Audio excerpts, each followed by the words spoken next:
Everything is fine. Artillery can't get me anymore. I'm in my safe zone. I'm in my safe zone. I have nothing to worry about. They were never buffed. They were never buffed. They take 30 seconds to reload and they maybe do 500 damage. Maybe. This is my peaceful zone. Namaste.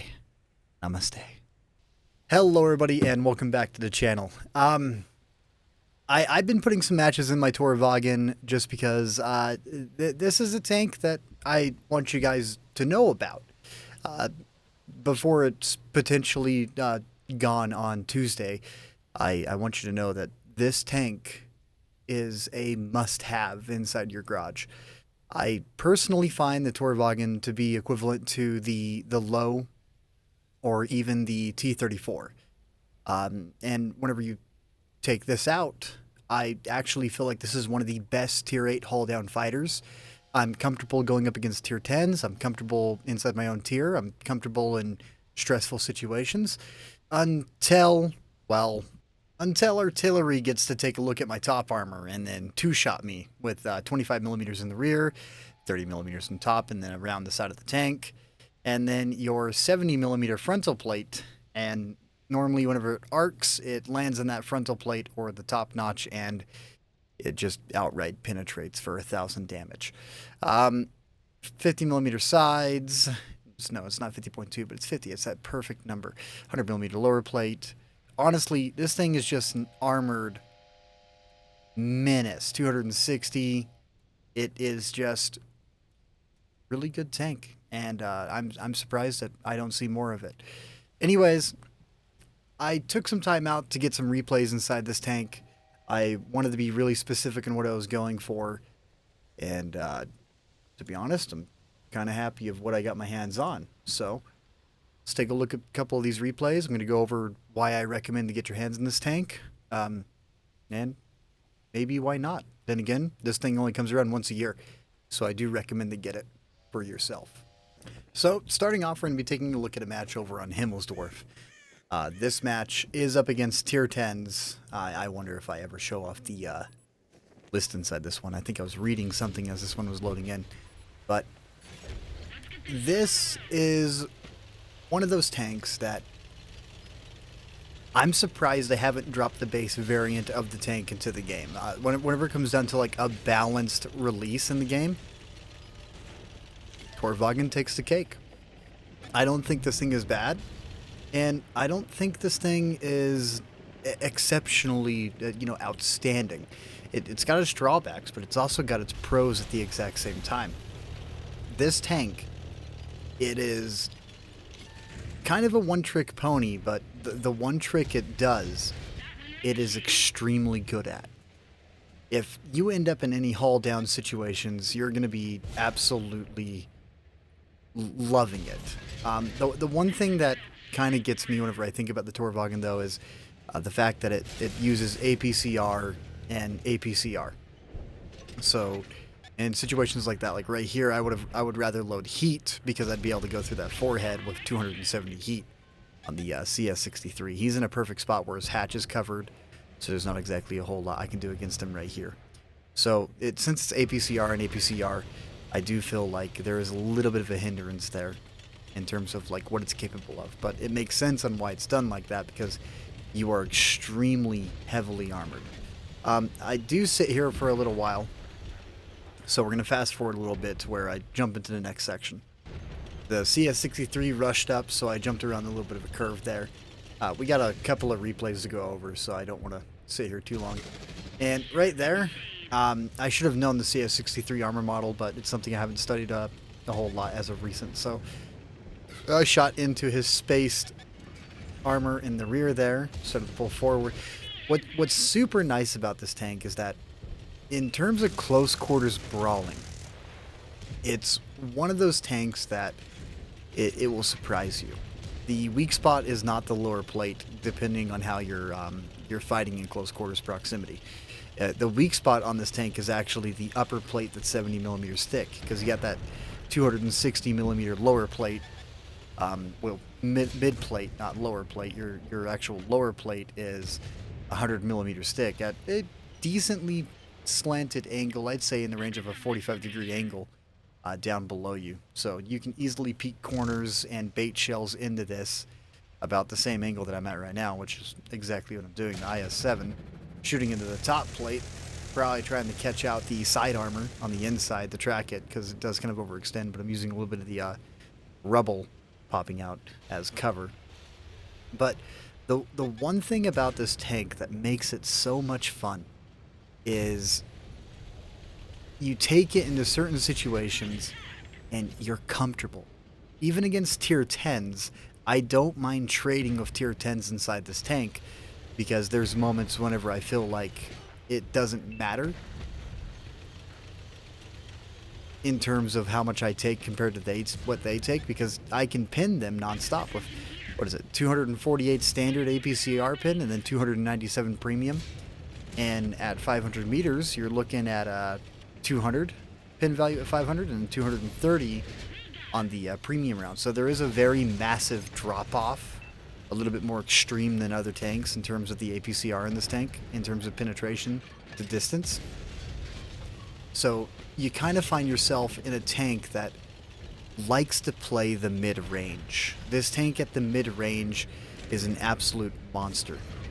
Right here, I was putting my barrel into the 60 TP barrel, and I was kind of hoping I was going to be able to absorb a shot from the 60 TP, because the barrel on this is, it's 45 millimeters, so you can absorb a 152, but it takes a little bit. But here's what's nice about it. This is heat coming from the 60 TP, and that is a ricochet. I did put one round in. I'm chasing him down, just trying to focus out that ammo rack, because that is the goal. So popping his ammo rack, his gun's broken, he's at a clear disadvantage. I backed up too far, putting myself in a bad situation. And here's the premium pin, 297. We're going to put it straight through the cheek. And for this replay, there's nothing else that really happens. It's super worthwhile.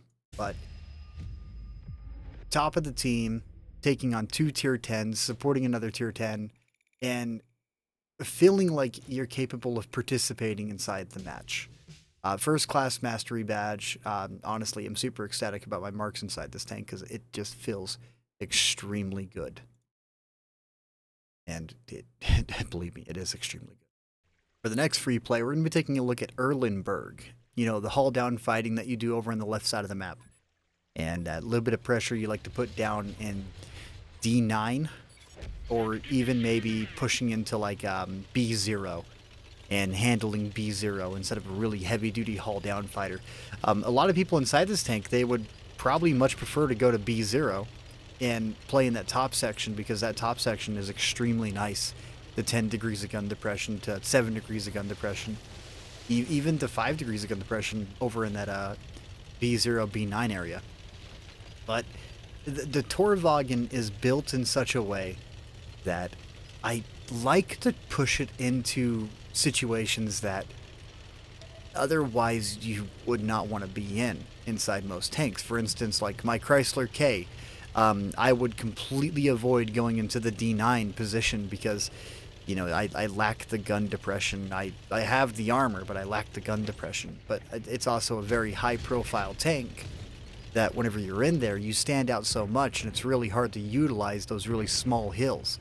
Whenever it comes down to it, the Torwagen is an extremely low-profile tank that there's not a whole lot that gets in the way, except for tall objects, and that's about it. And then whenever it comes down to close quarters, face-to-face combat, you're actually low enough to where probably about 70% of the time people are going to be aiming for the turret, rather than, you know, thinking about, oh, I can overmatch his engine deck, or I can go through his frontal plate with heat, which actually that's a lie. That happens quite a bit. But everything about this tank, it's super mixture in what it can do. And with the fall off in penetration, the tank was actually designed and intended to be that mid-range, close-range hull-down fighter, even though you have this extremely low top speed and not really a bad reverse speed. whenever it comes down to it. The reverse speed being 12 kilometers an hour, but it's a super heavy tier 8 that whenever you pull it in, you face the front towards the target, and that's all you do. Getting in closer to the Emil, he puts a round through the top armor, overmatches the frontal top armor. Boras comes around, struggling to penetrate me, and now it's just time for me to back up a little bit and try to get situated. Honestly, at this moment in the replay, I was sitting here thinking to myself, why is he not pulling on me? There's not a whole lot of defense behind me. But what I love about this tank is take a look at how tiny it is compared to the environment around the tank. You have all this usability, 10 degrees of gun depression, extremely good penetration, and due to the lower profile, you get to utilize that 10 degrees a lot more often because you're able to get the full down aim. While taller tanks, you're going to have to like overexpose yourself a little bit more just because they're taller and you have to try and get it all the way down. I should have aimed at the lower plate right here, but I was kind of hoping I'd be able to go through his hatch. And I remember in this match, I know that you can pin the gun mantle of the Super Conk if he's facing away from you. So that's what kind of my goal was. But right here, I managed to catch out his tracks. Pop one in. He already used his repair kit a little bit ago. And someone else hit the opposite side of his tracks.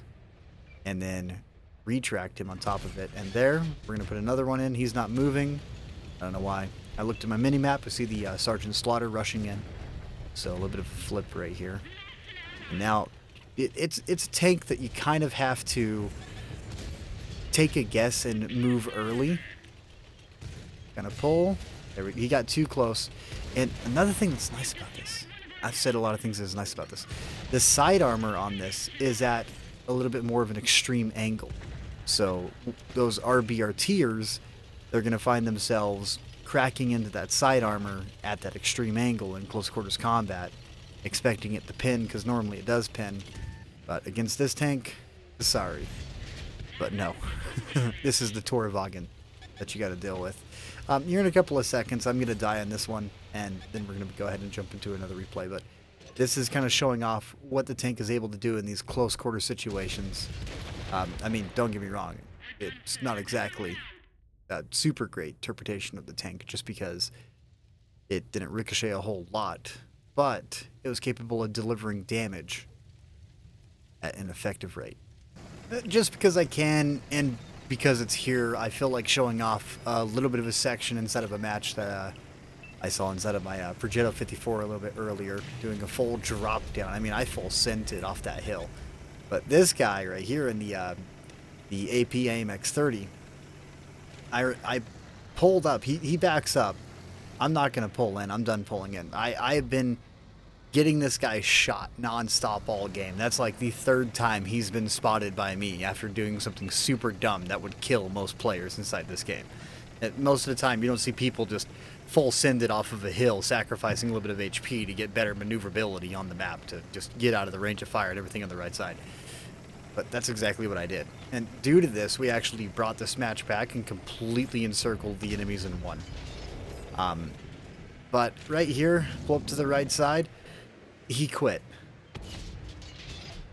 He outright just full on left. And I was blown away.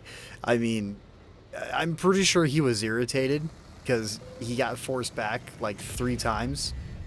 But he just outright left. I was blown away by that. All right. Time for the cheek clincher. This match, it started off relatively normal. And then it kind of looked like it was going to be a landslide in the beginning. And then it ended in a very, very, very strange way that, well, made me clench my cheeks and about have a heart attack at the end. I needed a way to breathe, and I needed to walk away for a minute, but it was there. But during the startup of this match, I want to talk about the cons of this tank. The absolute cons that you're going to find yourself playing this, and you're going to be all like, why did I buy this off of Matt Haven's recommendation? I completely regret this. There was no reason I should have got my hands on it because this thing is absolutely horrible. And believe me, you're right. But hear me out. it's good. Depending on the matchmaking, it's good. Whenever it comes down to artillery, this tank suffers. This tank suffers on PC. This tank suffers on console. Even on PC, where artillery has been essentially, it is night and day compared to console. This tank suffers due to its top armor. The angle it's at, the thickness of it, it struggles against artillery all the time. On console, we're taking 1,000 damage, we're taking 600 damage a hit, and it just takes away a lot. And you kind of run into a couple of problems where you're used to tanks only taking, 300 damage, 100 damage, 200 damage. The Torwagen, you can get splashed like 10 feet away by a Conqueror gun carriage and lose 500 HP because you don't exactly have the thickest armor at all. You got 20 millimeters underneath the tank, you got 30 millimeters on top of the tank, and a couple of issues all around. So, yeah, against artillery, you're going to struggle.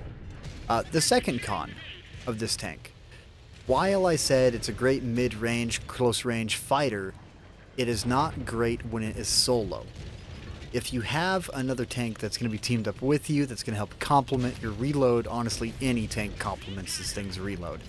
The reload on this, it isn't bad per se, but it's long enough to where enemies can get the advance on you.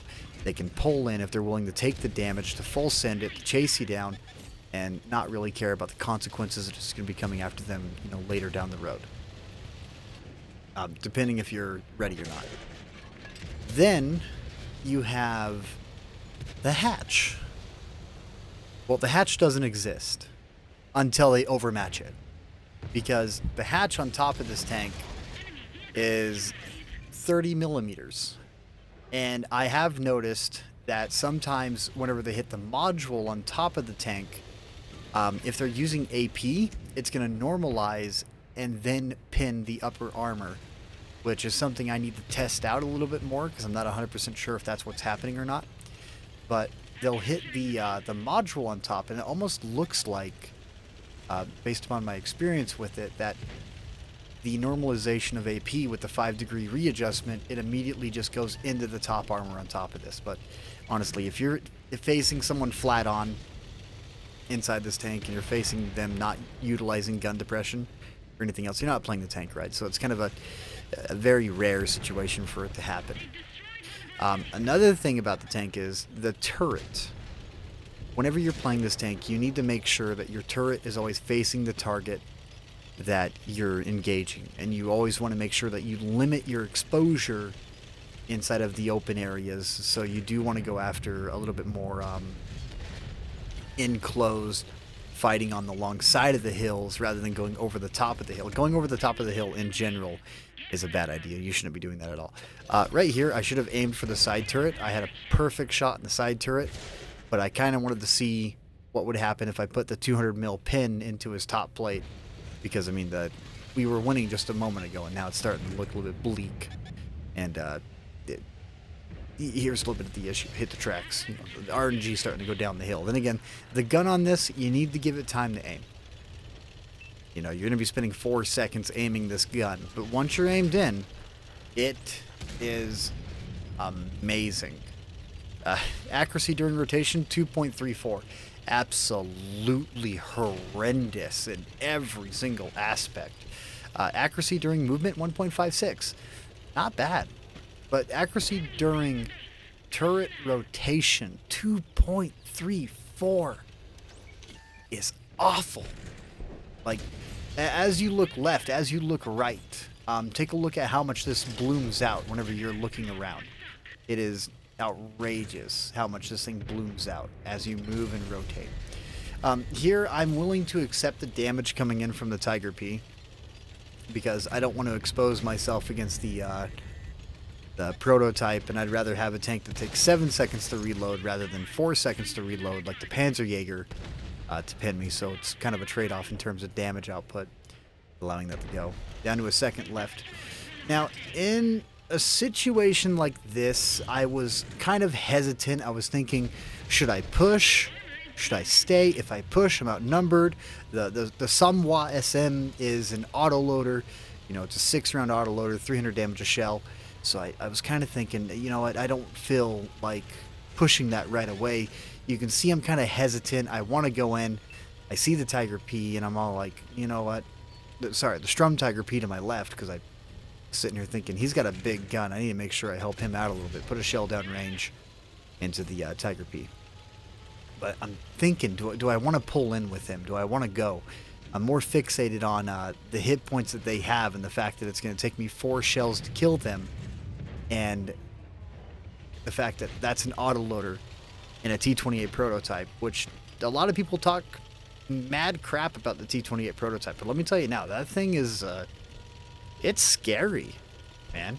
I can't remember the reload on the top of my head, but I've put a couple of matches inside of it as of recent. Man, it's a scary tank if you play it correctly. So I'm gonna go back to C2 into my hauled down position, a spot that I enjoy that, you know, allows you to really get hauled down. I haven't been spotted for quite some time, and I kind of wanted to wait on pulling this hill. So right here is the moment I think about it. I'm like, I need to drop down. I need to go farther right. Get as far right as I can. Because originally, inside a situation like this, you might have pushed in to try and lock down the base from the side corner. But with the reload that this has and the fact that I have no assist, I need to take a little bit of a different approach and come up at a different angle and maintain that distance gain. Right there, bad shot on my part. Super lucky that the Tiger P didn't fire. But what's so nice about this turret is that 280 millimeters of frontal effective armor on the turret cheeks. And just everything about this in terms of survivability whenever you're playing Haul Down, even against tier 10s. Like, I remember whenever the tank first came out, I was up against a Badger, and the Badger put like 10 standards into my face, and he finally had enough of my crap, and he loaded the premium rounds and just full sent the premium rounds straight into my front because he was just sick of it. He was done. And now it's just like, this is a very stressful situation. Keep in mind, you are going to need a repair kit on this tank. That is guaranteed. You cannot get away without one. And in terms of perks, I'd never put it on, but I probably should replace Muffled Shot with Gunsmith while I play this tank, because rather than taking damage, you're more than likely going to be losing your gun because people are just sick of you and they're going to be shooting high explosives at your front.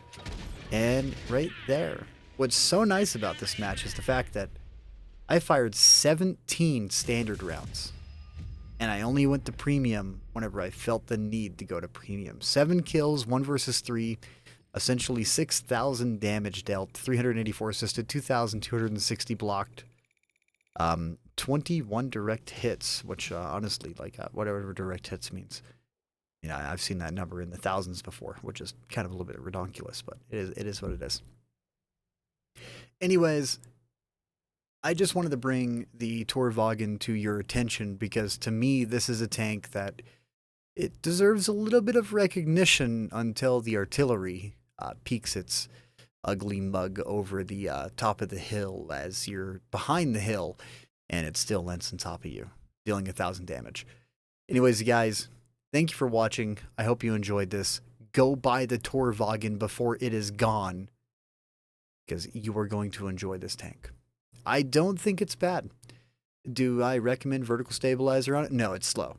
You're finding yourself sitting down 90% of the time, and you're already pre-fixated on the target. You're already aiming at the target, so you don't really need to use vertical stabilizers, because if you're rotating the skirt nonstop, it doesn't need to rotate nonstop. But if you do want to run, let's say rapid aim, which I believe I already have on this crew inside this tank. So let's take a look real fast. Skills right here. We're using rapid aim, 10% increase to turret rotation and gun speed. One thing that this perk doesn't tell you what it does is it actually makes your accuracy worse. A lot of people may be wondering how that is. Like, why is that? Well, your turret rotation and then your accuracy during turret movement, your accuracy during turret rotation is affected by the speed of the turret. So if you increase that speed of the turret by 10%, that means you also get a little bit more of an increase in terms of turret rotation, dispersion as well. So that 2.34, 2 point, whatever the frickin' number was, 2.34, it might actually be 2.6 now because you increased that turret rotation speed by 10%. And that I can say is true because of testing I've done in the past. Taking a look at blooms and then comparing replays side by side and really taking out the microscope and staring at them. So, yeah, fun. Artillery hurts, you guys. And that last match, I'm still feeling it. It was a pretty good game, though. Anyways, guys, till next time, have a great day, afternoon, night. Please consider subscribing, joining the fun, because, Christmas is around the corner. Speaking of which, check this out. I put a little bit of time into my garage. It's a little bit of festivities. I got my own little shrine in the back here, so if I ever get irritated of artillery, I know my safe zone. It's where I go whenever I'm having a mental breakdown because artillery's nerfed. It's not buffed. It's nerfed. It's nerfed.